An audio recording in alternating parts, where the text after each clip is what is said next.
आज का टॉपिक है axis formation of C elegans. ये टॉपिक ऐसे डायरेक्ट सिलेबस में तो दिखता नहीं है, लेकिन स्पेसिफिकेशन के अंदर में कई प्रश्न इससे आते हैं। तो इस टॉपिक को पढ़ना बहुत अच्छा ही है, इससे क्वेश्चंस आते हैं। तो जब हम axis formation of C elegans के बारे में बात करते हैं, axis formation of caenorhabditis elegans, तो इसमें हम देखेंगे क्या कि क्यों इस छोटे से निमेटोड को इतना स्टडी किया जाता है। तो जो सिनोरैबिडिटिस एलिगेंस, जिसका पूरा नाम है,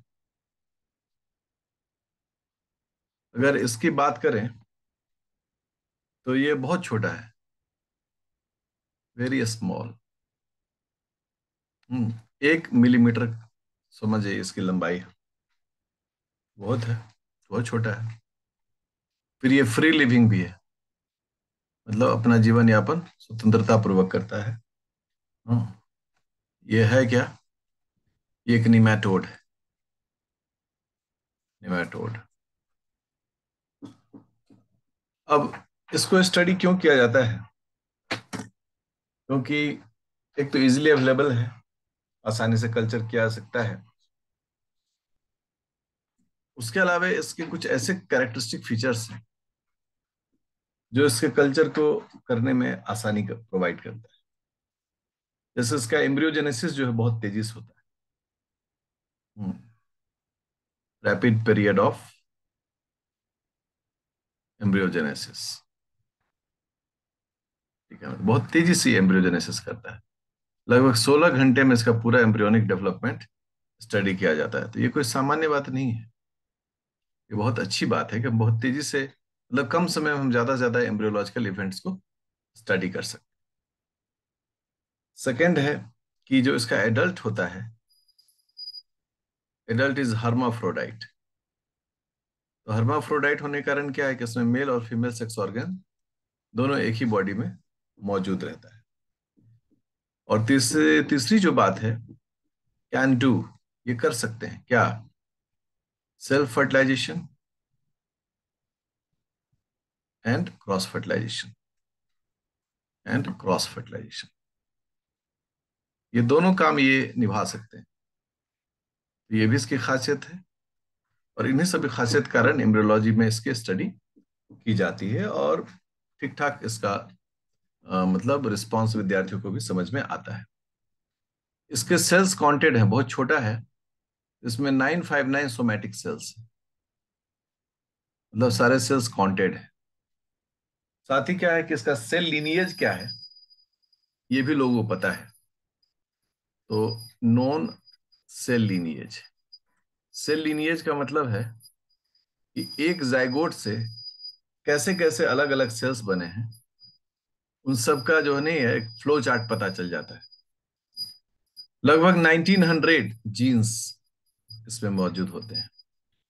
यही सब खासियत है कि सी एलिगेंस को पढ़ना हमेशा एक इंटरेस्टिंग फैक्टर रहता है। और इसको पढ़ने में कई सारे अबूझ, जैसे नहीं होता है कि हमारे एम्ब्रियोलॉजिकल डेवलपमेंट में हम भी तो एक सेल के जाइगोट थे, आखिर एक सेल से कैसे हम इंसान बन गए। तो अगर इस बात को करें तो ये हमारे लिए बड़ा मुश्किल है पता करना, क्योंकि इतने सारे सेल्स हैं। तो हम एक जगह पर आके हम लीनिएज करना मेरे लिए मुश्किल हो सकता है, लेकिन क्योंकि इसमें कम सेल हैं तो इसको एक टिपिकल एग्जाम्पल माना जा सकता है। इसका एक फ्लो चार्ट हम अभी बना रहे हैं, जैसे कि आप देखेंगे कि इसमें दो तरह के टर्म आएंगे। एक टर्म आएगा फाउंडर सेल का टर्म, और एक आएगा स्टेम सेल का term. Founder cells, stem cells. Stem cells जो होता है वो हम बोलते हैं कि ये अनडिफरेंशिएटेड सेल है, अनडिफरेंशिएटेड सेल्स है ये। और अनडिफरेंशिएटेड सेल होने के कारण इसका जो डेवलपमेंट है वह एज पर, मतलब ये खुद को अपने आप को फिर से डिवाइड करके बना सकता है, ये नए ऑर्गन्स बना सकता है, ये नए सेल्स बना सकता है। ये सब खासियत इसके पास होती है। इसके जो जायगोट सेल है उसको P0 सेल कहा जाता है। ये जो P0 सेल है ये जायगोट है। वी ऑल नो कि ये जायगोट जो है वो स्टेम सेल की तरह बिहेव करता है। हम कहते हैं ये स्टेम सेल भी है। अब जब यह डिवाइड करता है, स्टेम सेल जब डिवाइड करता है तो दो हिस्सों में ये बंटता है। जायगोट होता है पहला क्लीवेज, तो दो ही हिस्से में बंटता है ये। जब ये दो हिस्सों में बटेगा तो हम छोटा कर देते हैं। एक तरफ का सेल को कहा जाता है ए बी सेल, और एक तरफ का सेल हो गया P1 सेल। वहां P0 है तो P1 सेल हो गया। P1 सेल क्या हो गया? फिर से स्टेम सेल हो गया। और ये जो ए बी सेल है इसे कहा जाता है फाउंडर सेल। Founder cell. अब यहां देखने वाली बात यह है कि जो फाउंडर सेल है वो आगे जाके डिफरेंशिएशन शो करना शुरू करेगा, लेकिन जो स्टेम सेल है यह एसिमेट्रिकल डिवीजन शो करेगा। कैसा शो करेगा? एसिमेट्रिकल। क्यों एसिमेट्रिकल शो करेगा?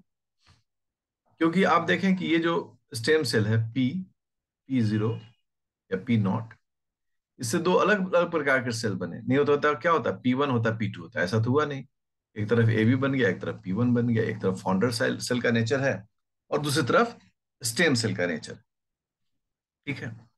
अब जब यह सेल फिर से डिवाइड किया, क्लीवेज किया, जब यह क्लीवेज किया इसने फिर से दो अलग अलग प्रकार के सेल बनाए। एक सेल का नाम पड़ा EMS। ठीक है। और ये EMS क्या हो गया? फाउंडर सेल हो गया। Founder cell. और यहां हो गया P2। फिर से क्या हो गया? फिर से ये स्टेम सेल हो गया।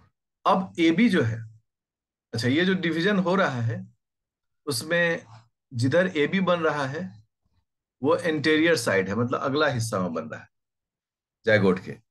और जो स्टेम सेल P1 बन रहे हैं वो पिछला हिस्सा में बन रहा है, तो उसको हम लोगों ने पोस्टेरियर कहा। तो ये जो डायरेक्शन है वो डायरेक्शन को भी समझना होगा कि फाउंडर सेल बनते हैं, पोस्टेरियर में एंटीरियर सेल मतलब स्टेम सेल बनते हैं। अब यहाँ देखने की बात है, ये तो EMS बन गया। इसको भी हम थोड़ा एक शेड दे देते हैं, कलर दे देते हैं। देखिए EMS सेल बन गया और ये जो है स्टेम सेल हो गया P2। उसी तरीके से जब ये AB डिवाइड करेगा, AB जो है वो भी दो हिस्सों में बढ़ जाएगा। एक बन जाएगा AB.A और दूसरा सेल बन जाएगा, उसे क्या कहेंगे? AB.B। इसी तरीके से नाम दिया जाता है। ये P है, नॉट B। अब यहाँ A stand for anterior and P stand for posterior.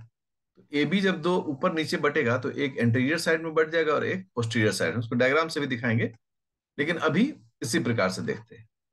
अब देखिए फिर से ये P2 डिवाइड किया। जब ये P2 डिवाइड किया तो अब क्या बन गया? P3। फिर से ये स्टेम सेल है और यहां पर क्या बन गया? एक फाउंडर सेल, और सेल का नाम है C। यहाँ पर C जो है वो है फाउंडर सेल। इसको इसे कलर कर दो। ये जो C है ये फाउंडर सेल और P3 जो है वो स्टेम सेल है। लेकिन इसी के पैरेलल है तो बाकी सेल्स भी डिवाइड करेंगे। अब जब ये EMS जो कि फाउंडर सेल है ये डिवाइड करेगा तो ऊपर की तरफ हो जाएगा एंटीरियर की तरफ MS सेल और पोस्टीरियर की तरफ हो जाएगा S सेल। अब इन दोनों में कोई स्टेम सेल नहीं है, ये सभी अब डिफरेंशिएट होने जा रहे हैं। उसी तरह से जब ये AB डिवाइड करेगा, ABA, तो देखिए कैसे बनेगा। ABAR एक सेल हो गया और दूसरा हो गया ABAL। ये जो डिवीजन हुआ है अब वो है right, R for right, right side, और L for left side, left side. उसी तरह से अब ये ABP जो है वो भी डिवाइड हो जाएगा। ABPR और डॉट AB.PL। और ये भी क्या हो गया? ये पोस्टीरियर का राइट हो गया और ये पोस्टीरियर का लेफ्ट हो गया। देखें कैसे नाम होता है। अब जब यह मुद्दा आ गया, यहां पर C हो गया। अब फिर से ये स्टेम सेल डिवाइड करेगा। अब जब ये स्टेम सेल डिवाइड करेगा, यहां एक सेल बनेगा डी। ये सी भी क्या था? Founder cell. जब भी एक स्टेम सेल डिवाइड करेगा तो फाउंडर सेल, यहां पर फिर P3 डिवाइड किया तो ये क्या हो गया? फाउंडर सेल हो गया। और यहां बन गया P4। ओके। और फिर P4 जो है फर्दर डिवाइड किया, और डिवाइड करके बना Z2 cell and Z3 cell. ये इस प्रकार से एक डिवीजन का क्रम जो है ना, उसकी स्टडी की जा रही है। तो ये बहुत इंटरेस्टिंग है। और अब डिवीजन तो आगे भी होता है, लेकिन यहां पर लाकर जो है एम्ब्रियोलॉजी रुका। बोला कि अब पहले हम इसको डिस्क्राइब कर दें, इन सब का फेट क्या है, ये सब भविष्य में क्या बनाएंगे। लेकिन मैं थोड़ा सा ऐसे इंटरेस्टिंग इसको हल्का सा रहा हूँ, सो दैट कि आपको एक इंटरेस्टिंग डायग्राम दिखे। आप भी सब अपने कलम को चलाएं, ताकि आप अच्छे से इस डायग्राम को समझ सके। अब ये हो गया। अब कहता है कि क्या फेट है इसका। तो बोला कि ये जो A B dot anterior right है, उससे बनेगा pharynx, hypodermis, hypodermis and neurons बनेगा। ये तीन चीजें बनेंगी। A B A L left जो है, ठीक है। मुझे लगता है कि मैंने थोड़ा सा लेफ्ट राइट में पहले राइट को लिख दिया है। थोड़ा सा करेक्शन यहां पर करना पड़ेगा एक। ये एल है, ठीक है ना, ये आर है। मतलब कि हम जिधर राइट लिख रहे थे वो एक्चुअली लेफ्ट था, और जो लेफ्ट लिख रहे थे वो राइट था। ठीक है, थोड़ा इसको आप माइनर करेक्शन कर लीजिए, क्योंकि हम लोग राइट पहले बोलते हैं, लेफ्ट बाद में बोलते हैं, इसलिए पहले राइट लेफ्ट, लेफ्ट राइट। हाँ चलो जी, वही वाली बात होगी, ठीक है। अब ये जो A B A anterior right है, इससे भी यही चीज बनेगा, सेम चीज। अब A B P L left जो है, इसमें फेरिंग्स नहीं बनेगा, लेकिन हाइपोडर्मिस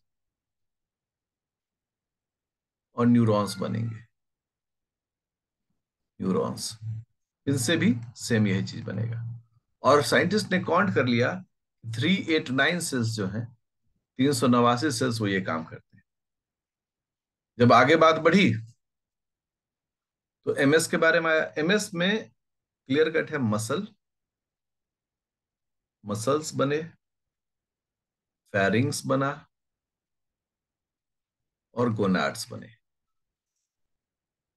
ठीक है, जो ये एमएस है। और ईएमएस, ईएमएस ये बन गया, ये ई है, इसको भी करेक्शन कर लीजिए, ई है। ईएमएस में ये ई है। ई से जो है ये बना इंटेस्टाइन, आई फॉर इंटेस्टाइन। इसको बनाने में 80 सेल्स पार्टिसिपेट किए, इसको बनाने में 20 सेल्स पार्टिसिपेट किए। अब बचा कौन? ये फाउंडर बचा। ये फाउंडर क्या बना रहा है? डी जो है वो क्या बना रहा है? मसल्स, हाइपोडर्मिस, और बहुत यूनिक है, 2 न्यूरॉन्स, मतलब 2 ही न्यूरॉन ये बना है। और इसके लिए टोटल कितने सेल्स थे? 47 सेल्स। Z2, अच्छा डी डी डी से बन गया। नहीं, ये तो सी सी छूट गया था, सी से बनेगा ये, क्योंकि डायग्राम बहुत क्लोज हो गया है। थोड़ा हमको ऐसे डायग्राम को ऐसे करना। ये सी से बनेगा, ओके, ये सी से। और डी से क्या बनेगा? डी से ओनली मसल, और मसल्स के लिए इसके पास है 20 सेल्स। और Z2 और Z3 ये दोनों बनाएंगे germ line, germ line cells. और इसमें 2 ही सेल्स होते हैं, Z2 एंड। तो कहने की बात है कि ये जो है एक कंप्लीट एक फेट दिख रहा है, फेट मैप जो है अर्ली स्टेज ऑफ लीनिएज का। और वो क्या दिख रहा है कि कैसे अलग अलग सेल्स जो हैं वो आगे जाके डिवाइड करके फाउंडर और स्टेम सेल में चेंज होता है। इस पूरे प्रक्रिया को समझने के लिए हमेशा स्ट्रेट फॉरवर्ड मूवमेंट करना चाहिए। स्टेम सेल P0 डिवाइड किया फाउंडर सेल AB में, और स्टेम सेल P1 में। P1 डिवाइड किया फाउंडर सेल, जितने बार स्टेम सेल आप देखेंगे डिवाइड कर रहा है, एक फाउंडर एक स्टेम। P2 डिवाइड किया फाउंडर, एक स्टेम। P3 डिवाइड किया फाउंडर, एक स्टेम। इस प्रकार से ये डिवाइड करता है। और जो फाउंडर सेल्स हैं वो फर्दर डिफरेंशिएट होना शुरू हो जाते हैं, जो अलग अलग ऑर्गन और अलग अलग हिस्से को बनाने के लिए पार्टिसिपेट करना शुरू कर देते हैं। अब अगर इसी चीज को डायग्राम में बनाया जाए, ये कैसे दिखेगा? ये जो है, ये हमारा जाइगोट है। जाइगोट को हम लोग पी नॉट बोल रहे हैं, मतलब P0 बोल रहे हैं। स्टेम सेल होगी जाइगोट। अब ये जाइगोट जब क्लीवेज करेगा, तो पहला क्लीवेज हुआ। पहला क्लीवेज में 2 सेल स्टेज बना। देखिए, एक, ये दो। इसको हम लोगों ने ए बी कहा, और इसको हम लोगों ने P1 कहा। अब ये जो डायरेक्शन है, वो डायरेक्शन कैसा है इसका? तो कह रहे कि डायरेक्शन इस प्रकार से है कि जिधर ए बी बना वो एंटेरियर, और जो P1 बना वो पोस्टेरियर। फिर जब आगे डिवाइड करेगा, जब आगे डिवाइड करेगा, ए बी कैसे डिवाइड करेगा और P1 कैसे डिवाइड करेगा? देखिए, अब तो 4 सेल बनने वाला है। तो हमको एक तरीके से इसको डायग्राम बना। हाँ, ठीक है, ठीक है, इस तरीके से ये डिवाइड कर गया। अब जब यह डिवाइड कर गया, तो ऑब्वियसली ये जो दोनों आगे डिवीजन हो रहा है, वो दोनों तो भाई ए बी का डिवीजन हो रहा है। इसको हम ऐसे कर दें। देखिए, ये गुलाबी गुलाबी मैंने बना दिया। ये ए बी का डिवीजन हो रहा है। अब जब ए बी का डिवीजन हो रहा है, एक तरफ लेफ्ट पोस्टेरियर और एक तरफ इंटीरियर, ऐसे ही होगा। तो अब इसमें क्या है कि ये तो पीछे दिख रहा है और ये आगे दिख रहा है। इसको हम लोगों ने कहा ए बी डॉट ए, और इसको कहा ए बी डॉट पी। मतलब ये पोस्टीरियर है, पीछे है, ये आगे है। उसी प्रकार से अब स्टेम सेल भी है। ये स्टेम सेल हो गया P2, ये हो गया EMS। इस प्रकार से ये डिवीजन का कार्य चल रहा है। अब जब आगे EMS डिवाइड करेगा, जब EMS डिवाइड करेगा, तो ये दो हिस्सों में इस प्रकार से डिवाइड हो जाएगा। एक ये हिस्सा, जिसको हम ब्लैक कर रहे हैं, और एक नॉर्मल हिस्सा।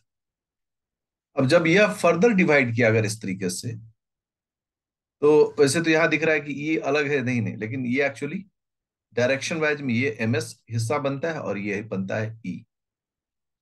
अब जब ABP जो पोस्टीरियर है, जब वो फर्दर डिवाइड करेगा, तो एक हिस्सा ऐसे कटेगा, ये इस प्रकार से। एक हिस्सा ये बना, इसको हम लोगों ने कहा AB पोस्टेरियर, ये हो गया राइट, और ये हो गया AB पोस्टेरियर लेफ्ट, अपने हाथ के सामने से लेफ्ट।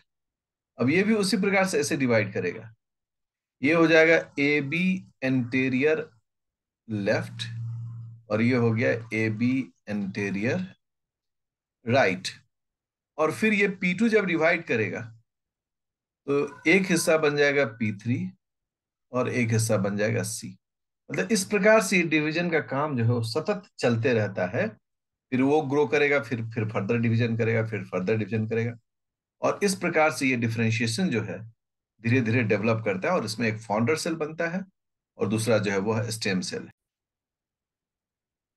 अब autonomous specification point of view से देखें, तो जो P1 लीनिएज है, ये हमेशा ऑटोनॉमस स्पेसिफिकेशन शो करते हैं। कैसे? देखिए, P1 से क्या डिवाइड होकर बनता है? P1 जब क्लीवेज करता है, तो एक तरफ बनता है EMS सेल्स, जो फाउंडर है, और एक बनता है P2। ये इंटीरियर साइड में बनता है, और ये पोस्टीरियर साइड में बनता है। ये अब तो डिस्कशन का पार्ट विकसित हो रहा है।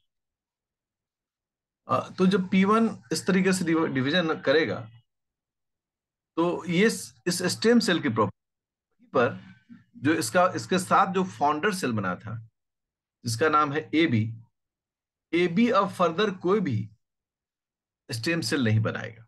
ऐसा नहीं कि अब ये स्टेम सेल बना रहा है, क्योंकि अब ये एक पर्टिकुलर डायरेक्शन में काम कर रहा है। Like A B anterior and A B posterior. तो अब ये जो फाउंडर सेल है, ये फाउंडर सेल अब एक खास डायरेक्शन मूव कर गया। इसी तरह के इससे क्या पता चलता है कि ये जो है P1 जो है या P2 जो है, ये सारे स्टेम सेल हैं और अपने एक प्रॉपर्टी को इंटैक्ट रखते हैं। जब P1 को अगर आप आइसोलेट कर दें, चलो अब हम इसको थोड़ा डायग्राम से दिखाते हैं। ऐसे सेल बना, फर्स्ट क्लीवेज हुआ तो इस प्रकार से बना, इधर ए बी है और इधर P1 है। अब हमने क्या किया, इन दोनों सेल को अलग कर दिया, अलग कर दिया, इधर ए बी रख दिया और इधर P1 रख दिया। ठीक है। अब इस P1 को हमने कल्चर किया, कल्चर मीडियम में डाला। हमने क्या देखा कि P1 से P2 भी बन गया एंड ईएमएस भी बन गया। इसका मतलब क्या है कि P1 के पास ये कैपेसिटी रिटेंड कर रहा है कि भाई उसको जो अपना बनाना है वो ही बनाएगा। इस P1 ने AB के काम को नहीं किया। इस जैसे होता है ना कि P1 को AB को हटा दिए, P1 को डेवलप कर रहे हैं, तो P1 क्या करता है, AB को ही बना देता है। बिल्कुल नहीं किया। P1 ने क्या किया, जो इसका काम था वही काम था। इसका काम क्या था, साथ में रहता तो P2 और ईएमएस बनाता। अकेले भी जब ये है तो P2 और ईएमएस ही बना रहा है, ये AB का कोई काम नहीं कर रहा है। इसका मतलब साफ है कि P1 जो है वह ऑटोनोमस स्पेसिफिकेशन शो कर रहा है। क्योंकि इस P1 के अंदर में क्या, इस P1 के अंदर में साइटोप्लाज्मिक मॉर्फोजेनेटिक डिटर्मिनेंट्स मौजूद है। और ये डिटर्मिनेंट्स किसको तय करते हैं कि जब ये डिवाइड करेगा तो P2 बनेगा और ईएमएस बनेगा। ये किसी हाल में भी AB को रिप्लेस नहीं करेगा। मतलब AB का काम खत्म, जाओ भाई जानो AB, तुम अपना हो तो बनाओ बनाओ, और नहीं तो NATION, नहीं तो जाओ हवा खाने। ये जो साइटोप्लाज्मिक मॉर्फोजेनेटिक डिटर्मिनेंट्स होते हैं, इन्हें लोग पॉपुलरली पी ग्रैन्यूल्स कहते हैं। P granules. तो इतना बड़ा नाम लेकर पी ग्रैन्यूल्स भी अगर नाम लिख दिया जाए तो ये बात सही है। अब यहां पर एक है कि ऐसा कैसे हुआ सर, ऐसा कैसे हुआ कि P1 अपना जो फेट है उसी को मेंटेन किया, उसने AB के लिए कुछ भी नहीं किया। हम्म? इसके लिए कुछ ट्रांसक्रिप्शन फैक्टर है, 3 ट्रांसक्रिप्शन फैक्टर्स। 3 ट्रांसक्रिप्शन फैक्टर्स जो हैं, ये 3 ट्रांसक्रिप्शन फैक्टर्स इस पूरे घटना को अंजाम देते हैं। पहला का नाम है SKN1, दूसरे का नाम होता है PAL1 और तीसरे का नाम होता है PAI1। ये 3 जो ट्रांसक्रिप्शन फैक्टर हैं, जो जीन्स हैं, इन 3 जीन्स की करामात जो है वह देखने का हमें मौका मिलता है। सबसे पहला जो इसमें कैटेगरी है जिस जीन का, वह है SKN1 जीन एंड प्रोटीन। हमें तो दोनों चीज देखना है। यहां पर SKN का मतलब होता है स्किन एक्सेस,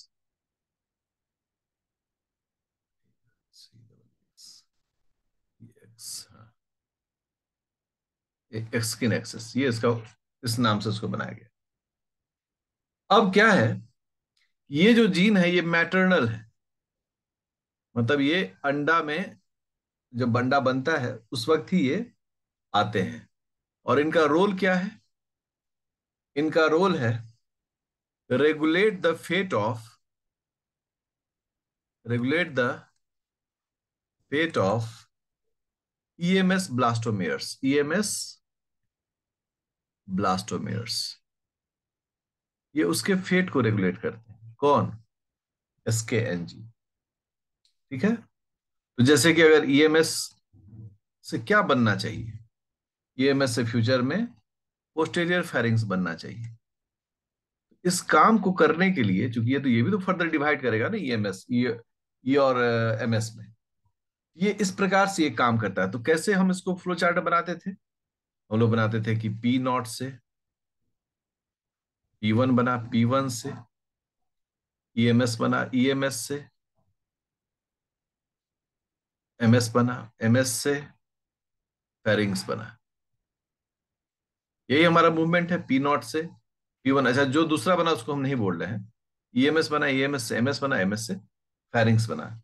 ये तय करना जो है, यह तय करने में SKN1 जो ट्रांसक्रिप्शन फैक्टर है उसकी महत्वपूर्ण भूमिका है। और ये जो दिमाग बिठा कर रखना है, इन जीन्स का, क्योंकि आपको SKN का जो काम है उसको देखना है, प्लस म्यूटेशन होगा तो क्या होगा।